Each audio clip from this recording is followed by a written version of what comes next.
Hello, thanks for joining us and welcome to this edition of UCentral News. I'm Patrick Talbot. And I'm Jackson Rowbottom. And beginning today, we are going to begin with an update into the ongoing conflicts between Russia and Ukraine. Talks between both countries have, as of now, both returned to their own capitals. Russia has, of course, ramped up war efforts, including nuclear arms, and Ukraine urgently seeks to join the European Union. And Russia's invasion of Ukraine has been met with much stronger resistance than expected from the Ukrainian military. And happening now, more than 500,000 refugees have fled Ukraine. The UN addressed this number as it continues to climb during Russia's invasion. The figure is more than double the number expected. And prior to Russia's invasion, the UN compiled a general estimate. This number will likely climb as conflicts continue. Ukraine's capital, Kyiv, is bracing for the worst as the Russian invasion continues. Let's take a look inside the heart of the city and see what's going on. Ukraine's capital is bracing for the worst. Checkpoints with armed forces, sandbags stacked in front of the mayor's office in central Kyiv. There are no Russian forces in Kyiv right now, according to the mayor, but there have been battles against them. And the mayor says that large groups of Russian saboteurs were destroyed overnight. In the physical heart of Ukraine's 2014 revolution, the Maidan, the streets are deserted. And it was exactly here 8 years ago that Ukrainian citizens rose up against a pro-Russian government, a pro-Russian president, and ousted him. And that is something that President Putin has complained about for years. Now, his own forces are descending on this city, encircling it, in order to try to topple this government and replace the president with a puppet who would answer to President Putin. Now, 4 days into this Russian invasion, there is mounting evidence of Russia's attempt to encircle this city, fighting in every direction around, plumes of smoke marking the areas of the most intense fighting. Living in this city these days is not for the faint-hearted. While we're out, right on cue, another deep boom breaks through the silence. Below the Maidan, in the tunnels of the city's metro, which also act as bomb shelters, the arteries of the city are also deserted, a pinging only adding to the eeriness. Kyiv has held strong for longer than some of the more dire predictions, which saw it falling within 24 to 48 hours. Optimism has grown with the Russians' inability to take any real control here, but everyone knows it is far too soon for any confidence. Alex Marquardt, CNN, Kyiv. UCentral Shannon Schwa covers the effects and likelihood of nuclear conflict. Here's what he found. Recent news updates on the Russia-Ukraine conflict state that Russian President Vladimir Putin has ordered his nuclear forces on high alert. On top of this, he has stated that countries that do intervene will receive consequences that they have never seen before. Are these actions alluding to nuclear war? And how likely is this going to happen? I'm here at the Liberal Arts Building interviewing political science lecturers on their thoughts on the situation. The chances are low, but it's still a very interesting possibility, and it's remarkable that Putin has threatened the use of nuclear weapons in the context of invading Ukraine. It brings back a kind of sensibility and a way of thinking about international politics that really hasn't been part of world affairs now for 30 years or so, since the end of the Soviet Union and the disappearance of the previous nuclear stalemate that characterized the relationship between the United States and the Soviet Union. Nuclear weapons haven't been part of our sort of strategic consciousness. What Putin did by threatening them is simply bring them back in a way that I think is very unexpected for people and perhaps a bit scary, because we have not thought about these kinds of weapons and the consequences of their use for very many years. I find it not very credible, because any kind of nuclear exchange, that would invariably happen. If the Russians use nuclear weapons, that would provoke an exchange with the United States. That immediately raises the prospect of hundreds of thousands, if not millions, of human casualties. And I can't imagine Putin thinking that any war aims that he has to achieve in Ukraine could be worth the cost that would be imposed upon Russia as a result of a nuclear exchange with the United States. So on one level, I don't find it very plausible. On the other hand, if Putin has cultivated a reputation for irrationality, for being somebody who's desperate, somebody who is who's not thinking like a normal person, then maybe threatening to use nuclear weapons, as crazy as that sounds, might persuade other people to give Putin a little bit more latitude, to be more agreeable to him, because they worry about the consequences of somebody like Putin being unhinged and perhaps resorting to something that most people would otherwise find unthinkable. From Edmond, Oklahoma, I'm Shannon Chua, UCentral News. And Ukraine still faces ongoing threats from Russia, and we will continue to keep you updated on this situation. Thank you both. And a bit more locally, Oklahoma City Public Schools just announced that they are dropping their mask mandate. And the message was sent to parents that they will no longer require students, faculty, or staff to wear masks on campus or during activities. The change goes into effect tomorrow, but they still encourage masking for all. And after a very cold and very icy week, we are finally starting to see some warmer weather. What do you think, Patrick? Oh, for sure. It was very pleasant outside. Let's go ahead and check in with CJ, see what he's got for the rest of the night and into the rest of the week. CJ, what do you got for us? Thanks, Patrick. Thanks, Jackson. Well, as you said, it is definitely starting to feel a lot better out there after the nastiness that we had last week with all that cold and ice. As you can see, sitting here in Edmond, sitting at about 66 degrees with sunny skies, it is feeling very nice, very warm out there. Overall, a very nice day here in Edmond. Winds not too bad, blowing it up south at about 10 miles per hour. Feeling pretty nice, and it's feeling like it's 68 degrees. So once again, feeling like a nice spring day out here in Edmond as all of that nasty snow and ice, we move past it as we go into next week. Let's go ahead and take a look at our weather headlines for this week. We're going to start to see some warmer days ahead as we start to move into this week. All those temperatures are going to start to rise, as you'll see coming up later in the show. Spring weather finally arrives, question mark. As we start to move into this week, we're going to start to see some more spring weather, and that also brings the possibility for a storm chance coming next week. So we'll cover all of that when we come back for weather. Guys, back to you at the desk. Thank you, CJ. And as of latest news, Representative Mark Wayne Mullen seeks to fill Senator Jim Inhofe's seat after he announced his retirement last week. His retirement is coming before the end of his term, with Mullen announcing his plans to enter the race while serving his 5th term in office. Mullen looks to put up a formidable fight for his seat. And tonight, traffic will shift to accommodate the next phase of construction at 2nd Street and Bryant. Drivers should expect new lane closures and new lane openings at the intersection. The lane striping to reflect the new lane patterns also begins this evening. And the UCO Co-op Esports and Gaming Arena was named among top esports arena in the U.S., top 22, I believe, according to GG Circuit, a software service for premium esports venues. Central is the only higher education institution in the state recognized on the list. And this is a big accomplishment for one of the university's newest programs. And continuing and transfer student leadership scholarships for UCO and incoming students closes tomorrow. Applications can be found on the Leadership Central page. Applicants are eligible for consideration for both the President's Leadership Council and Leaders for Tomorrow scholarships. And Cheer and Dance will be hosting their event later this week. What kind of weather can we expect going on a little bit later as well? CJ, go ahead and tell us what they can expect. Well, when we come back from break, we'll go ahead and take a look at just what you can expect coming up in weather. It's going to be warm and it's going to be very nice. So stay tuned. We'll come back to you here in a bit.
Sometimes the things we do or say can make others feel hurt, excluded, or isolated.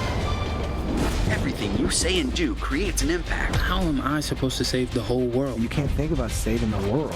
You have to think about saving one person. Because of you, someone's entire life can change. You don't have to be a superhero to have a positive impact. Friends? Friends.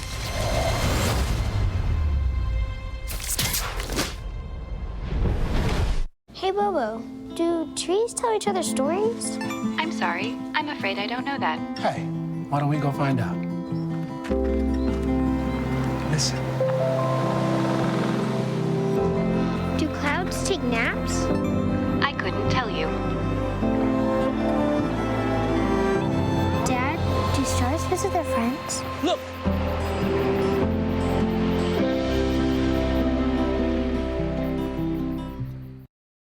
Affordable housing remains an ongoing issue in Oklahoma City. UCentral's Eden Jones covered how this problem is being tackled by city leaders.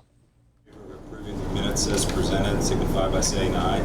Aye. 5 years ago, barely anyone was talking about housing affordability problems in OKC, but the Citizens Committee for Community Development is hoping to make a dent in the ongoing systemic problem. The committee met on February 15th to discuss the issue. I attended the meeting and was able to hear what they were saying, and there was a strong emphasis on homelessness. The committee discussed the housing affordability study in hopes of creating affordable housing in Oklahoma City by looking at the statistics. A local nonprofit called CSU presented at the meeting to share what they do. Transitioning to adulthood is hard, and it's even harder when you don't have support. CSU provides shelter and care here for homeless at-risk youths ages 15 to 24.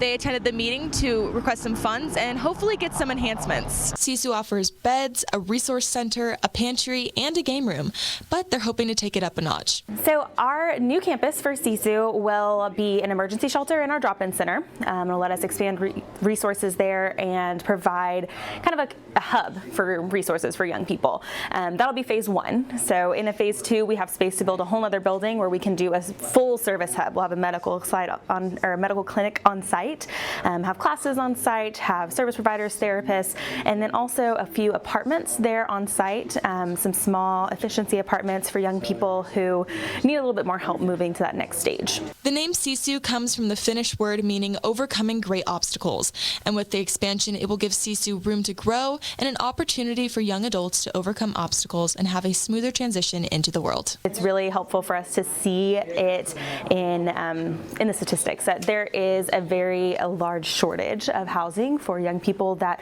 don't have a credit score, they don't have a rental history, they don't have someone to co-sign for them, and maybe they're not making even the median income. So knowing that the planning committee has that information in front of them and that they, along with city council, will be able to work on some plans to add affordable housing, especially for renters in our city, is phenomenal for youth that are moving from shelter into a stable adulthood. In Oklahoma City, Eden Jones, UCentral News. Thanks, Eden. And let's go ahead and toss it to CJ to see what's going on with this weather. Absolutely. CJ, what do you have for us? Thanks, Jackson. Thanks, Patrick. Well, after the past couple weeks that we've had, it definitely has been crazy with all of this snow and ice and mess and cold that's been moving out through Oklahoma. But thankfully, and I know a lot of you will be glad to hear this, we're starting to see that move out, and we're going to start to see some warmer temperatures as we start to move throughout this week.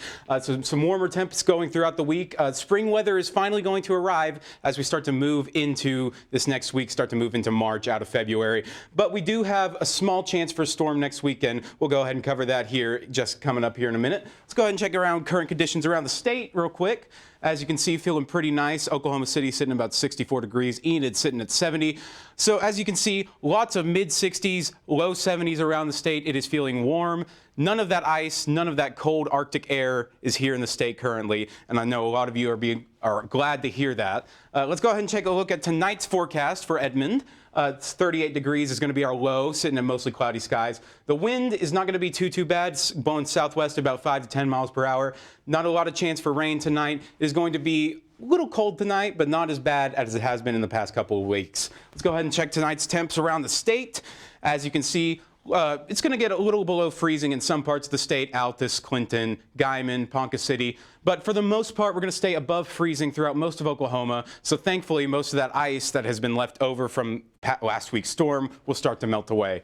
Let's go ahead and check tomorrow's highs. And as you can see, all of those 70s, all of those 70-degree temperatures around the state is going to start to feel warm around here in Oklahoma. Guymon sitting at about 72 degrees, Woodward 74, Oklahoma City sitting at 71 degrees.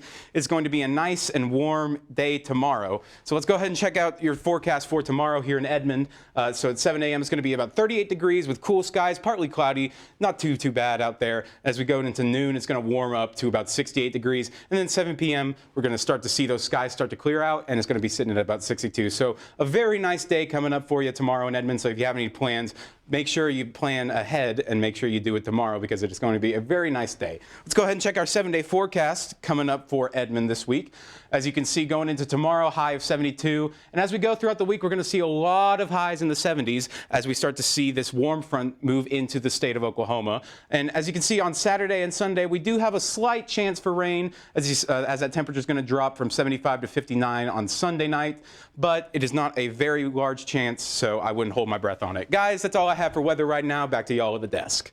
Thanks, CJ, and I personally love seeing those 70s and 60s back in the highs. Me too. Yeah, it's going to be great. It's going to be awesome. And after the break, we're going to have more from Tyler with the Central Music Scene. You won't want to miss it. Don't go anywhere.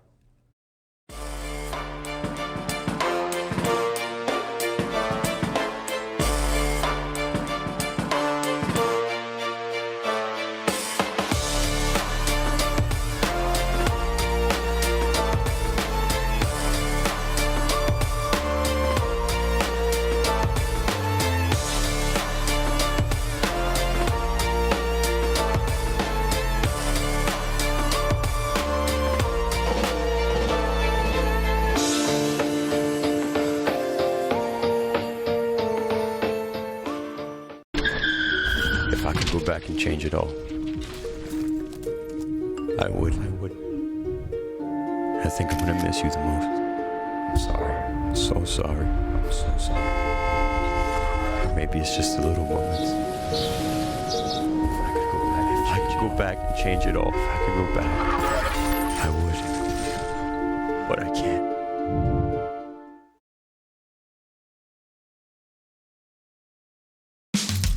You can achieve a lot using your imagination. I mean, I don't like to brag, but... Wait, who's that?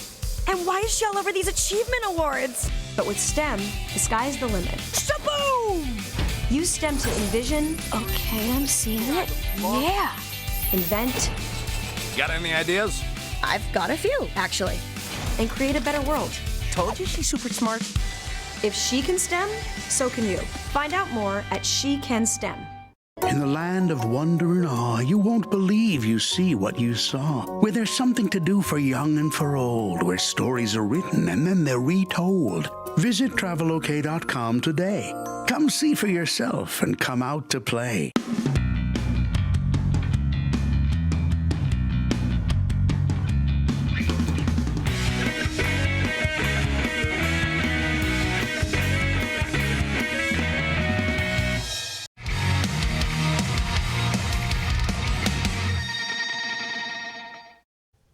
Hello, and welcome to the Central Music Scene. I'm Tyler Lurch, and I've been a musician for over 10 years, and I'm also involved with the local music scene here in Oklahoma.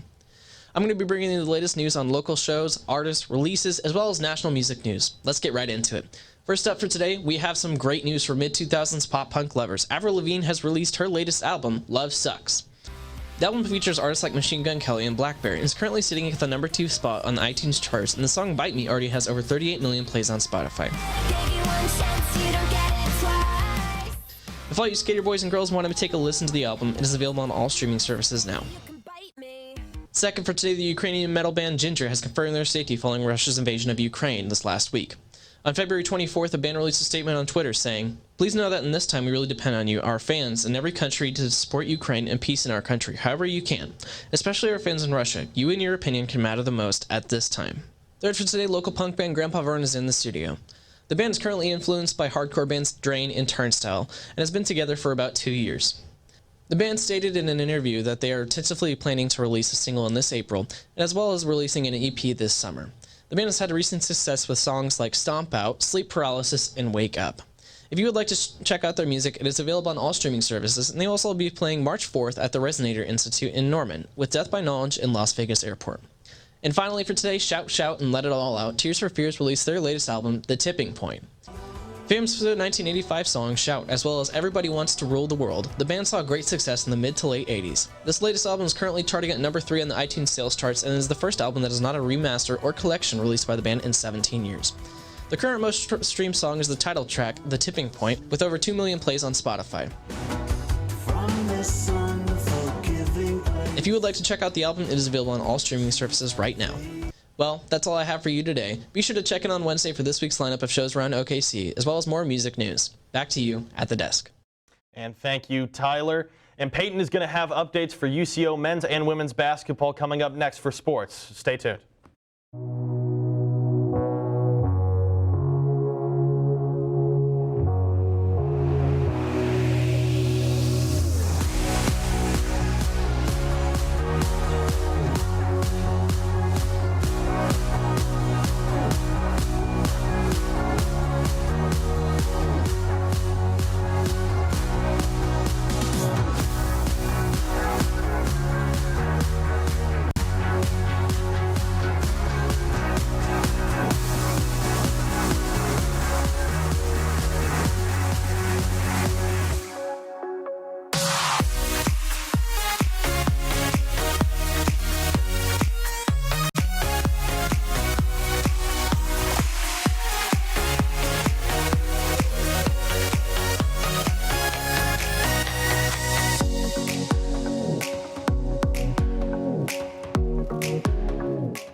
Sometimes the things we do or say can make others feel hurt, excluded, or isolated. Everything you say and do creates an impact. How am I supposed to save the whole world? You can't think about saving the world. You have to think about saving one person. Because of you, someone's entire life can change. You don't have to be a superhero to have a positive impact. Friends?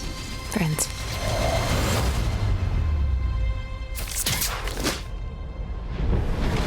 Hey, Bobo, do trees tell each other stories? I'm sorry. I'm afraid I don't know that. Hey, why don't we go find out? Listen. Do clouds take naps? I couldn't tell you. Dad, do stars visit their friends? Look!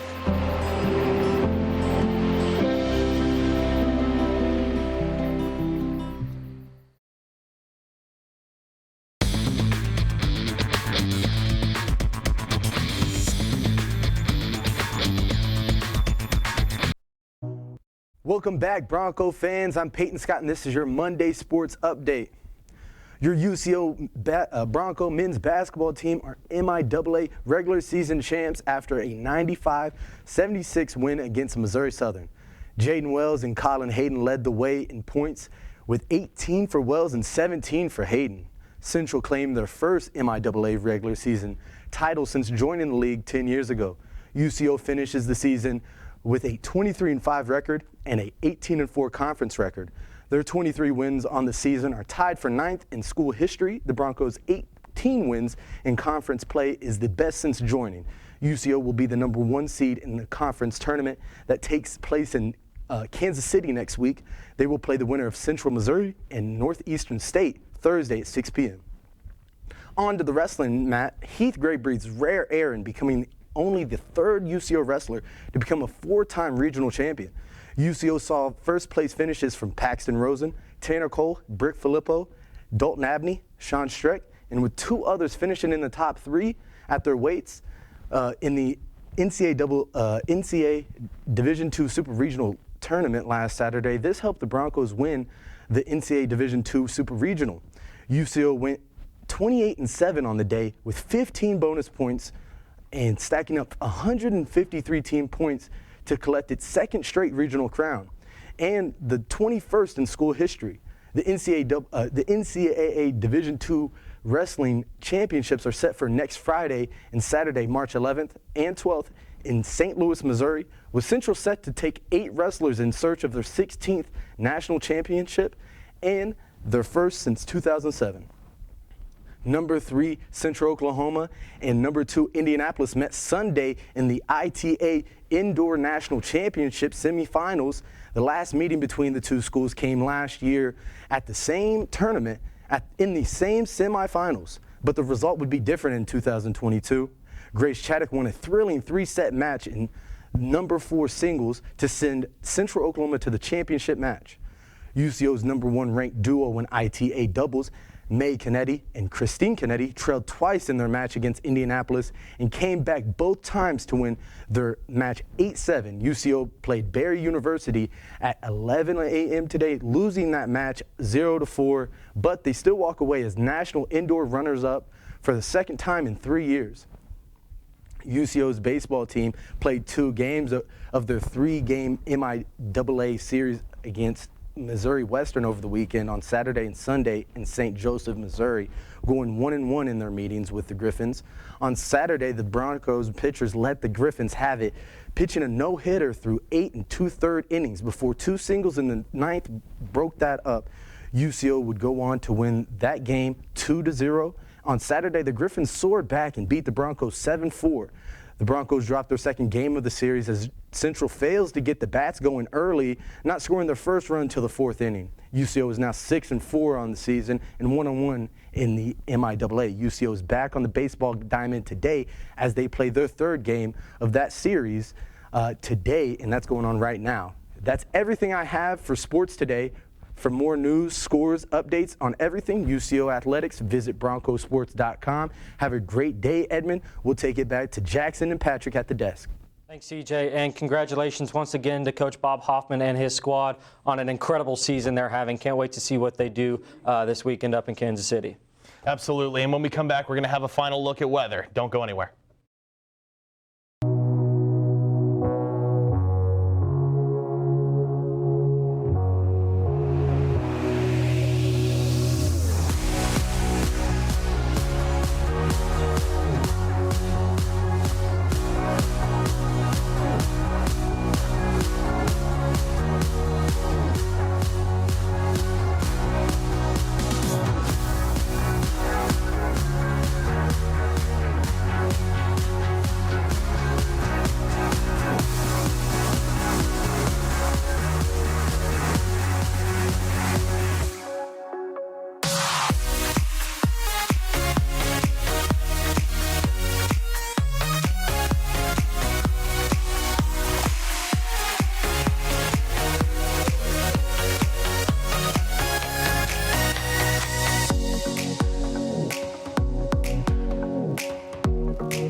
Sometimes the things we do or say can make others feel hurt, excluded, or isolated.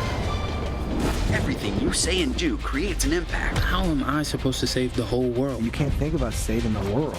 You have to think about saving one person. Because of you, someone's entire life can change. You don't have to be a superhero to have a positive impact. Friends? Friends.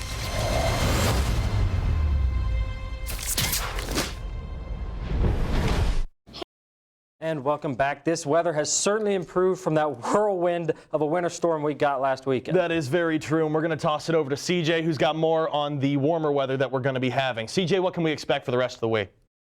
Well, that's right. It definitely is going to be a lot warmer going into this week. We're going to move past that ice and snow business as we start to see some more warmer temperatures going into this week. Let's take a look at our 7-day forecast one last time before we go out of here. A lot of high 70s, a lot of 70-degree weather, a lot of sun, a lot of warm. It's going to be very warm week this week. It's going to be very nice. If you have any plans this week, this week would be the one to do it. The only thing we have is on Saturday and Sunday, we do have a slight chance for rain, but that is very slight. And so I wouldn't count on that rain coming this weekend. Guys, that's all I have for weather right now. Back to you at the desk. Thanks, CJ. And I can't wait for this weather. I think I might have to get out on the golf course a little bit this week and go enjoy that while we got it. You're absolutely right. I think it's going to be a great day to go out, finally get that fresh air that we've all been craving. We're all creatures of the sun, so soaking up that energy, soaking up those rays. Yep. I think it'll do everyone a world of good to be able to get out and take care of all that. For sure, for sure. Thanks for joining us on this edition of UCentral News. I'm Patrick Talbot. And I'm Jackson Rowbottom. Stay safe, Broncos.